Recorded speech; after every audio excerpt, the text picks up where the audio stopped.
الحمدللہ وحدہ والصلاة والسلام علی من لا نبی بعدہ وعلی آلہ واصحابہ الکرام البررہ اما بعد فاعوذ باللہ من الشیطان الرجیم بسم اللہ الرحمن الرحیم والذی ارسل رسولہ بالہدی ودین الحق لیظہرہ علی الدین کلہ ولو کرہ المشرکون۔ میرے محترم بزرگوں اور دوستوں، اسی آیت کریمہ کے تحت حضرت صلی اللہ علیہ وسلم کی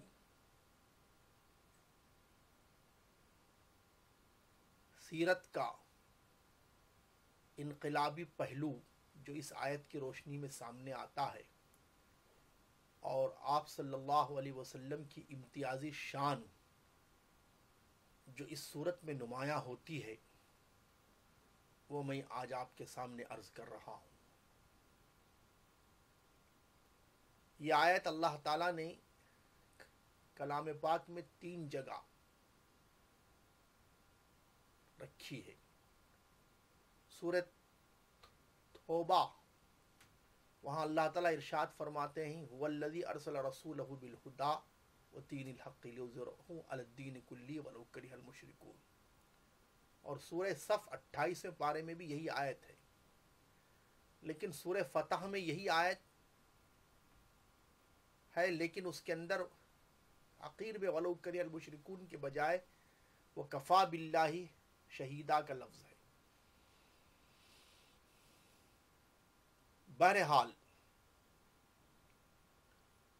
حضرت شاہ ولی اللہ محدث دہلوی رحمۃ اللہ علیہ نے اپنی کتاب ازالۃ الخفا عن خلافت الخلفاء میں اس آیت پر مفصل کلام کیا ہے، اور حضرت مولانا عبید اللہ سندھی رحمۃ اللہ علیہ اس آیت کو اسلام کے بین الاقوامی انقلاب کا عنوان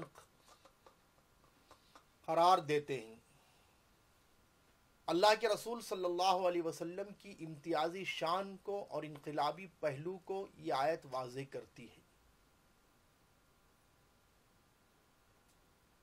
هو الذی، ظاہر ہے کہ لفظ ہوا یہ واحد مذکر کی ضمیر ہے، واحد مذکر غائب، اور ضمیر جو ہے نام کے بدلے ہوتی ہے، تو اس سے مراد اللہ تعالیٰ کی ذات ہے۔ هو الذی، وہی اللہ جس نے بھیجا اپنے رسول کو قرآن اور سچا دین دے کر۔ آپ صلی اللہ علیہ وسلم کی بعثت کا مقصد اور تکمیل مقصد دونوں پہلو کو یہ آیت واضح کر رہی ہے۔ اللہ تعالیٰ نے آپ صلی اللہ علیہ وسلم کو آخری نبی بنا کر بھیجا، اور تکمیل دین کا کام آپ سے ہوا۔ تو هو الذی ارسل رسولہ کا مطلب وہی اللہ جس نے بھیجا اپنے رسول کو بالہدا۔ ہدا کے معنی آتے ہیں کلام پاک کے، جیسا کہ الف لام میم ذالک الکتاب لا ریب فیہ ھدی للمتقین۔ یہاں پر لفظ ہدا کلام پاک کے لیے بولا گیا ہے، اور قرآن کی شان یہ بھی ہے شہر رمضان الذی انزل فیہ القرآن ھدی للناس۔ تو بہرحال کلام پاک میں جو ہدا کا لفظ ہے وہ کلام پاک کے لیے بولا جاتا ہے، اور الف لام تخصیص کے لیے بھی آتا ہے۔ وہی اللہ ہے جس نے اپنے رسول کو قرآن دے کر بھیجا، وہ دین الحق اور سچا دین دے کر بھیجا۔ دین الحق کو اگر مرکب توصیفی مانے تو اس کا مطلب یہ ہوتا ہے، اس کا ترجمہ سچا دین۔ اور اگر اس کو مرکب اضافی مانے تو اس کا ترجمہ ہوتا ہے حق کا دین، اور حق کا لفظ اللہ کی ذات کے لیے بھی بولا جاتا ہے۔ تو بہرحال لِيُظْهِرَهُ هُوَ الَّذِي أَرْسَلَ رَسُولَهُ بِالْهُدَى وَالدِّينِ الْحَقِّ، وہی اللہ ہے جس نے اپنے رسول کو قرآن اور سچا دین دے کر بھیجا۔ ایسا کیوں ہوا؟ لِيُظْهِرَهُ عَلَى الدِّينِ كُلِّهِ، تاکہ وہ رسول اس دین کو تمام دین پر غالب کرے۔ لِيُظْهِرَهُ کے فاعل کے میں اور فعل یعنی اس کے فاعل میں اختلاف ہے۔ اگر لِيُظْهِرَهُ کا فاعل اللہ کو مانیں گے تو مطلب یہ ہو تو آیت کا مطلب یہ ہے کہ وہی اللہ جس نے اپنے رسول کو قرآن اور سچا دین دے کر بھیجا تاکہ اللہ اس دین کو تمام دین پر غالب کرے۔ اور اگر اس کا فاعل اللہ کے رسول صلی اللہ علیہ وسلم کو مانے تو آیت کا مطلب یہ ہوگا وہی اللہ جس نے اپنے رسول کو قرآن اور سچا دین دے کر بھیجا تاکہ وہ رسول اس دین کو تمام دین پر غالب کرے۔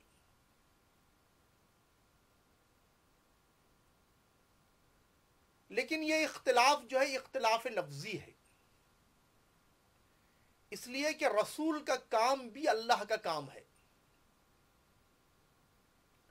اور اللہ جب اپنا کام کرتے ہیں تو اس کا ایک ضابطہ ہے کہ وہ کسی کو ذریعہ بناتے ہیں۔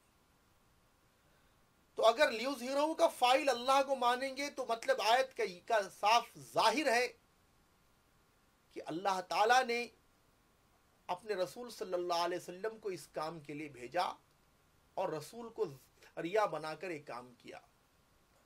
اور اگر لیظہرہ کا فاعل اللہ کے رسول صلی اللہ علیہ وسلم کو مانیں گے تو بھی ظاہر ہے کہ اللہ کے رسول صلی اللہ علیہ وسلم کا جو کام ہے وہ اللہ ہی کا کام ہے۔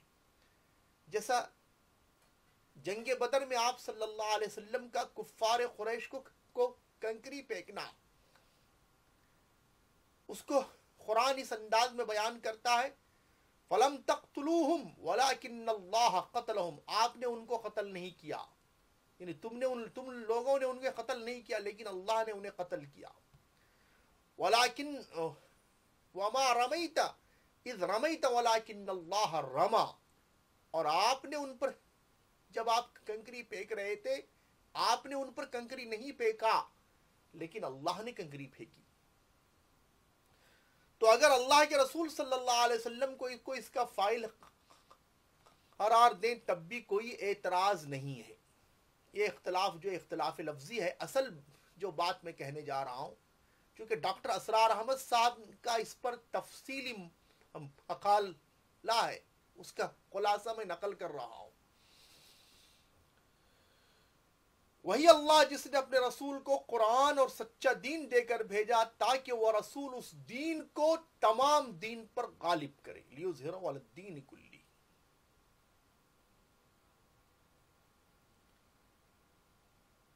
اب اظہار دین حق یعنی دین حق کا غلبہ، چونکہ غلبہ اسلام ہی مومن کی زندگی کا مقصد اصلی ہے، جس کو علامہ ڈاکٹر اقبال رحمۃ اللہ علیہ نے اس شعر میں کہا، میری زندگی کا مقصد تیرے دین کی سرفرازی، میں اسی لیے مسلمان میں اسی لیے نمازی۔ غلبہ اسلام کا مقصد اصلی ہے اور سرکار دو عالم صلی اللہ علیہ وسلم کی بعثت کا مقصد اصلی ہے۔ اظہار کے معنی تفسیر ازہری میں عبداللہ بن عباس رضی اللہ تعالیٰ عنہ کا قول یہ نقل کیا گیا ہے کہ اظہار کے معنی آتے ہیں واقف کرانا اور دوسرے معنی آتے ہیں غالب کرنا۔ آپ صلی اللہ علیہ وسلم نے مکۃ المکرمہ میں چل پھر کر اسلام سے واقف کرایا اور مدینہ منورہ میں اسلام کو آپ نے غالب کیا. لیظہرہ علی الدین کلہ کے اندر آپ صلی اللہ علیہ وسلم کی زندگی اور پوری سیرت کو یہ آیت بیان کر رہی ہے. یعنی آپ صلی اللہ علیہ وسلم کی زندگی کا مکی پہلو اور مدنی پہلو، یا مکی زندگی اور مدنی زندگی، پوری کی پوری بات اس آیت کے اندر کھل کر سامنے آ رہی ہے، تاکہ وہ رسول اس دین سے واقف کرائے اور اس دین کو غالب کرے. ظاہر بات ہے مکۃ المکرمہ میں آپ نے چل پھر کر کلام پاک کو سنایا، سمجھایا، اور جو آپ کے پاس آیا اس کو بھی آپ نے کلام پاک سنایا، سمجھایا. جیسا کہ سورہ ہے والنجم، اس سورت کے بارے میں یہ بات مشہور ہے کہ یہ سب سے پہلی سورت ہے جس کو جناب رسول اللہ صلی اللہ علیہ وسلم نے کفار کے مجمع کے سامنے سنائی، اور جو آپ کے پاس آیا اس کو بھی سنایا. اور مکۃ المکرمہ میں چل پھر کر مکی کی جو منڈیاں تھیں، سوق اکاس، سوق مجاز، سوق ذل مجنہ، اس میں چل پھر کر آپ نے سنایا. یا ایھا الرسول بلغ ما انزل الیک من ربک، اے رسول پہنچاؤ جو آپ کے جانب آپ کے رب کی طرف سے اتارا گیا. وَإِن لَّمْ تَفْعَلْ فَمَا بَلَّغْتَ رِسَالَتَهُ، اور اگر تم نے یہ کام نہیں کیا تو حق رسالت ادا نہیں کیا. وَاللَّهُ يَعْصِمُكَ مِنَ النَّاسِ، اور اللہ آپ کی لوگوں سے حفاظت کرے گا.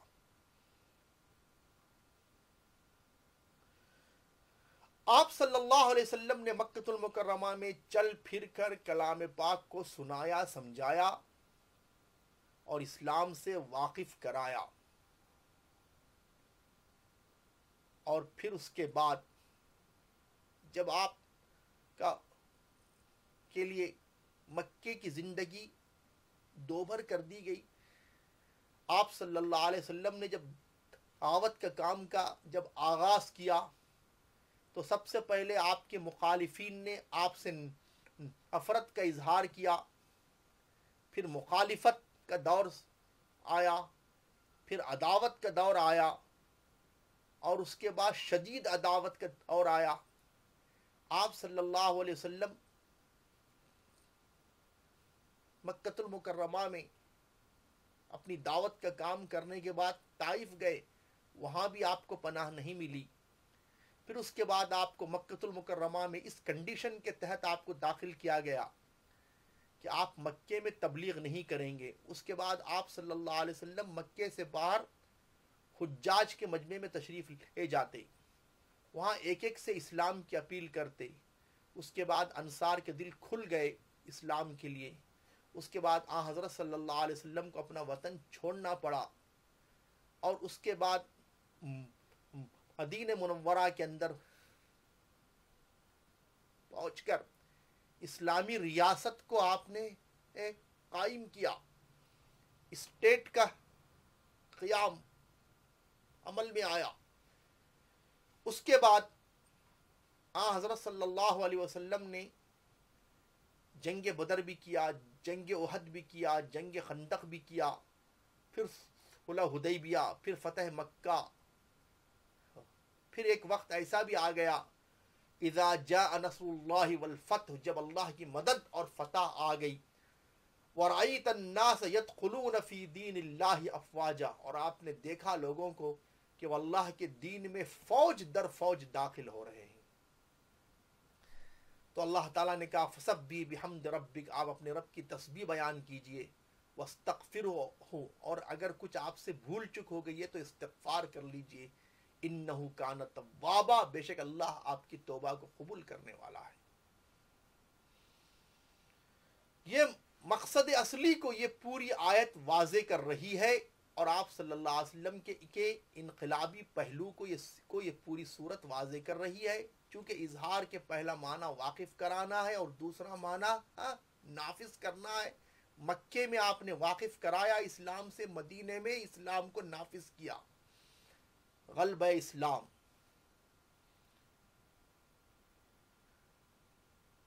تو لیظہرہ علی الدین کلی، تاکہ وہ رسول اس دین کو تمام دین پر غالب کرے۔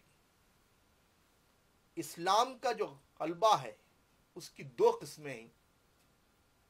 ایک تو اسلام اپنے دلائل کے اعتبار سے غالب ہے، اسلام کی وہ خوبی ہے کہ اپنی بات بغیر کسی دلیل کے پیش نہیں کرتا ہے، اور دوسروں کی بات کو بلا دلیل قبول نہیں کرتا ہے۔ اسی لیے اسلام نے کہا ہاتو برہانکم ان کنتم صادقین، اپنے قول پر، اپنے عمل پر، اپنے نظریے پر دلیل لاؤ اگر تم سچے ہو۔ تو اسلام کا معیار جو ہے وہ دلیل ہے، دلائل کے اعتبار سے دنیا کا کوئی مذہب اسلام کا مقابلہ نہیں کر سکتا۔ اسلام دلائل کے اعتبار سے ہر زمانے میں غالب ہے۔ ایک تو غلبے کی یہ قسم ہے، دوسری قسم ہے اسلام کا سیاسی اعتبار سے غالب ہونا، یعنی قوت نافذہ، جس کی دعا اللہ کے رسول صلی اللہ علیہ وسلم نے ہجرت کے موقع پر جو دعا آپ کی نقل کی گئی ہے، وَقُلْ رَبِّ أَدْخِلْنِي مُدْخَلَ صِدْقٍ وَأَخْرِجْنِي مُخْرَجَ صِدْقٍ وَاجْعَلْ لِي مِن لَّدُنْكَ سُلْطَانًا نَصِيرًا۔ اور آپ فرما دیجئے اے میرے رب، مجھے داخل کر جہاں داخل کرنا ہے سچائی کے ساتھ، اور نکال مجھے جہاں سے نکالنا ہے سچائی کے ساتھ، اور بنا دے میرے لیے ایک مددگار قوت، مددگار طاقت، یعنی یا مجھے خود حکومت عطا کر یا کسی حکومت کو کا سپورٹ عطا کر۔ وَاجْعَلْ لِي مِن لَّدُنْكَ سُلْطَانًا نَصِيرًا۔ تو غلبہ اسلام اور نبی کریم صلی اللہ علیہ وسلم کی دعوت توحید میں یہی راز چھپا ہوا تھا کہ آپ عقائد اور اقتدار دونوں کی تبدیلی چاہتے تھے۔ یہی وجہ تھی کہ آپ صلی اللہ علیہ وسلم نے جب لا الہ الا اللہ کی آواز لگائی تو سارا عرب آپ کا مخالف ہو گیا، اس لیے کہ الہ کے معنی معبود کے بھی ہے اور حاکم اعلیٰ کے بھی ہے۔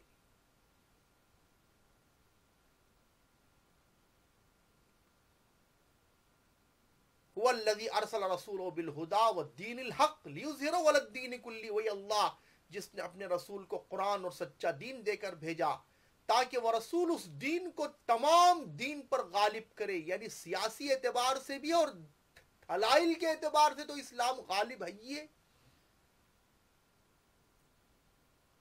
وَلَوْ كَرِهَ الْمُشْرِكُونَ، اگرچہ مشرکین کو یہ بات پسند نہ آئے، ان کو یہ بات پسند کیسے آتی؟ وہ نظام جاہلیت کو برقرار رکھنا چاہتے تھے، اور اسلام نظام جاہلیت کو پوری طرح مٹانا چاہتا تھا۔ هو الذی ارسل رسولہ بالہدی والدین الحق لیظہرہ علی الدین کلہ، وہی اللہ ہے جس نے اپنے رسول کو قرآن اور سچا دین دے کر بھیجا تاکہ وہ رسول اس دین کو تمام دین پر غالب کرے۔ وَلَوْ كَرِهَ الْمُشْرِكُونَ، اگرچہ مشرکین کو یہ بات پسند نہ آئے۔ آخر مشرک کیسے اس بات کو پسند کرتے جبکہ وہ نظام جاہلیت کو باقی رکھنا چاہتے تھے، اور اسلام پوری طرح نظام جاہلیت کو مٹانے کے لیے آیا ہے۔ اللہ کے رسول صلی اللہ علیہ وسلم کا وہ خطبہ جو آپ نے حجۃ الوداع کے موقع پر ارشاد فرمایا، اس کے اندر جو یہ جملہ ہے الا کل شیء من امر الجاہلیت تحت قدمی موضوع، آگاہ رہو جاہلیت کے تمام طور و طریقے میرے پیروں تلے رون دیے گئے، پامال کر دیے گئے۔ تو اب اسلام جاہلیت کو ختم کرنا چاہتا ہے اور کفار اسی جاہلیت کو باقی رکھنا چاہتے ہیں۔ اسی لیے قرآن کہتا ہے وَلَوْ كَرِهَ الْمُشْرِكُونَ، اگرچہ یہ مشرکین کو یہ بات پسند نہ آئے۔ اور اسی آیت کو اللہ تعالیٰ سورہ فتح کے اندر اس طرح ہے وَكَفَى بِاللَّهِ شَهِيدًا، اور کافی اللہ کی گواہی آپ کے لیے، یعنی اگر ساری دنیا آپ کو رسول مانے یا نہ مانے، آپ کی رسالت لوگوں کے ماننے پر موقوف نہیں ہے، اللہ کی گواہی آپ کے لیے کافی ہے۔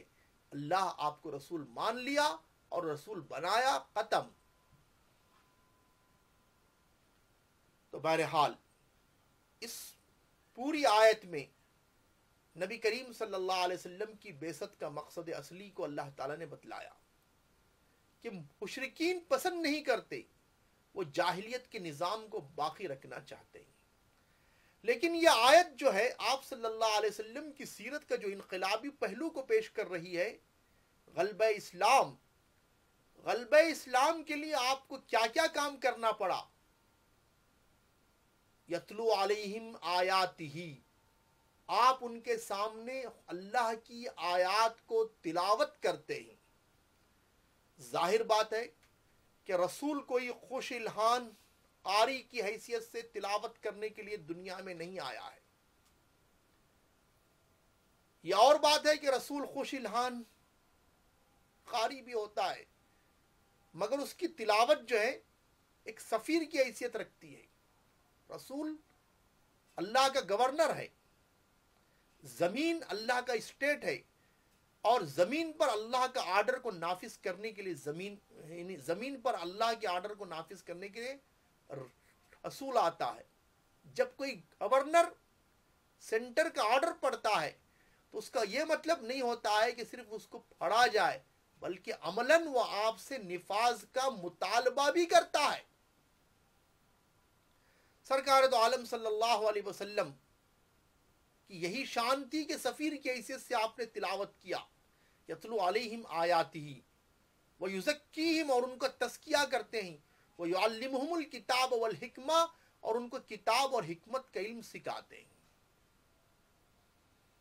تو غلبہ اسلام کے لیے آپ صلی اللہ علیہ وسلم کا یہ کام بھی ہے، اور اس کے علاوہ آپ صلی اللہ علیہ وسلم کا تلوار اٹھانا، ایک پیغمبر تلوار اٹھائے، اسلام کے معاشرے کو قائم کرنے کے لیے تلوار کا اٹھانا وہ کوئی مضر نہیں ہے، وہ بھی اخلاق نبوی ہے کہ ظالم کو ظلم سے روکنا۔ یہی جہاد کا مقصد اصلی ہے جس کو قرآن نے بیان کیا وَلَوْلَا دَفْعُ اللَّهِ النَّاسَ بَعْضَهُمْ بِبَعْضٍ لَفَسَدَتِ الْأَرْضِ، اگر زمین میں سے بعض لوگوں کو بعض کے ذریعے ختم نہ کیا جائے تو زمین میں فساد برپا ہو جائے گا۔ آپ صلی اللہ علیہ وسلم مکۃ المکرمہ میں سیلف ڈیفنس کے لیے، یعنی اپنے دفاع کے لیے بھی تلوار نہیں اٹھایا، کیونکہ اللہ کا حکم نہیں تھا۔ یہاں تک اللہ کا حکم ہوا کہ آپ مکہ چھوڑ دیں، تب آپ مکہ چھوڑ بھی دیے۔ اس کے بعد جب مدینہ پہنچنے کے بعد جب یہ آیت اتری کہ اذن للذین یقاتلون بانہم ظلموا وان اللہ علی نصرہم لقدیر، ان لوگوں کو جنگ کی اجازت دی جا رہی ہے اللہ کے راستے میں جنگ کرنے کی جن پر ظلم کیا گیا، اور بے شک اللہ ان کی مدد پر قادر ہے۔ الذین اخرجوا من دیارہم بغیر حق، جن کو اپنی بستیوں سے ناحق نکالا گیا، الا ان یقولوا ربنا اللہ، ان کا کوئی قصور نہیں تھا، وہ صرف یہ کہتے تھے کہ ہمارا رب اللہ ہے۔ ولولا دفع اللہ الناس بعضهم ببعض لهدمت صوامع وبیع وصلوات ومساجد یذکر فیہا اسم اللہ کثیرا، اگر اللہ تعالی بعض لوگوں کو بعض سے ختم نہ کرے تو اللہ کا نام لینا مشکل ہو جائے گا۔ تو بہرحال غلبہ اسلام، اعلاء کلمت اللہ، جس کو قرآن نے اس طرح بیان کیا وَقَاتِلُوهُمْ حَتَّى لَا تَكُونَ فِتْنَةٌ، ان سے جنگ کرو یہاں تک کہ فتنہ یعنی غیر اللہ کے غیر اسلامی نظام باقی نہ رہے. وَيَكُونَ الدِّينُ كُلَّهُ لِلَّهِ وَيَكُونَ الدِّينُ لِلَّهِ، اور دین صرف اللہ کا ہو جائے. اور کلہ کا مطلب سارا کا سارا دین اللہ کا ہو جائے. دین کے معنی غلبہ، قوت، اقتدار کے ہیں. ایک ملک میں دو دین نہیں ہو سکتے، یا دین حق ہوگا یا دین باطل. مذہب دین کے ساتھ سمجھوتا کر سکتا ہے، لیکن دین مذہب کے ساتھ سمجھوتا نہیں کر سکتا. دین وہ قانون ہے جو نافذ ہو چکا ہے، غالب ہے. اب لوگ اسلام کو مذہب کی حیثیت سے پسند کرتے ہیں. اگر اسلام کو مذہب کی حیثیت سے کوئی آدمی پیش کرنا چاہتا ہے تو کوئی مخالف نہیں ہے اس کا، کوئی دشمن بھی مخالفت نہیں کرتا ہے. لیکن یہی اسلام کو دین کی حیثیت سے جب آپ پیش کرنا چاہیں گے تو دشمن اسلام اور ساری دنیا آپ کی مخالف ہو جائے گی، حتیٰ کہ اپنے بھی اس کے مخالف ہو جائیں گے. چونکہ قانون الہی کا نفاذ جو ہے یہ کوئی نہیں چاہتا. اور آپ صلی اللہ علیہ وسلم کی زندگی کا وہی مقصد اصلی ہے. انا انزلنا الیک الکتاب بالحق لتحکم بین الناس، بے شک ہم نے آپ کے پاس کتاب اتاری حق کے ساتھ تاکہ آپ لوگوں کے درمیان فیصلہ کریں. تو جیسا میں نے ابھی علامہ اقبال کا وہ شعر آپ کے سامنے میں نے نقل کیا، میری زندگی کا مقصد تیرے دین کی سرفرازی، میں اسی لیے مسلمان، میں اسی لیے نمازی. اس آیت پر اور بھی کچھ باتیں مجھے عرض کرنی ہیں جو انشاءاللہ دوسری نشست میں عرض کی جائیں گی. اب دعا فرمائیے کہ اللہ تعالیٰ آپ صلی اللہ علیہ وسلم کے مقصد اصلی کو سمجھنے کی ہمیں توفیق عطا فرمائے. وآخر دعوانا ان الحمد للہ رب العالمین.